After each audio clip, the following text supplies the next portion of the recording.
Big பாஸ்லேருந்து வெளியே வந்த பிறகு மாயா வந்து இன்டர்வியூ கொடுத்துருக்காங்க. அந்த இன்டர்வியூவில் பார்த்தீங்கன்னா, அர்ச்சனா வந்து பிஆர் வச்சுட்டு தாங்க வந்தாங்க. முதல் 2 நாள் அழுதுகிட்டே இருந்தவங்களுக்கு திடீர்னு அந்த வாரத்து கடைசியில பார்த்தீங்கன்னா, இவ்வளவு சப்போர்ட் கிடைக்கும் அப்படின்னு தெரியல. அதேபோல பார்த்தீங்கன்னா, நல்ல சப்போர்ட் உள்ள பிரதீப்பை தாண்டி பார்த்தீங்கன்னா, இவங்க அதிக ஓட்டு வாங்கியிருக்காங்க. அது எப்படி சாத்தியம் அப்படிங்கிறதும் புரியல. அவங்க பிஆர் வச்சுட்டு தான் வந்திருக்காங்க. அதை நான் எங்கே வேணாலும் சொல்லுவேன். அப்படி வச்சுட்டு வரல அப்படின்னா, அர்ச்சனா வந்து இன்டர்வியூ அது கொடுத்துருக்கணும்ல. ஏன் இன்டர்வியூ கொடுக்கல?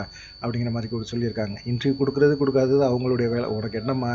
நீ வந்துட்டல உன் வேலையை போய் பாருமா அப்படிங்கிற மாதிரி தான் இருக்குது. மணி 2வது பிளேஸ் வரதுக்கு தகுதியான நபரே கிடையாதுங்க. அவன் விளாண்டதே கிடையாது. அவனை எப்படி 2வது பிளேஸ் கொண்டு வந்தீங்க? அதுவும் இல்லாம விஷ்ணு வந்து 5வது இடத்துக்கு வரக்கூடிய தகுதி கூட விஷ்ணுவுக்கு கிடையாது. அவரும் பிஆர் தான் செட் பண்ணிட்டு வந்திருக்கிறாரு.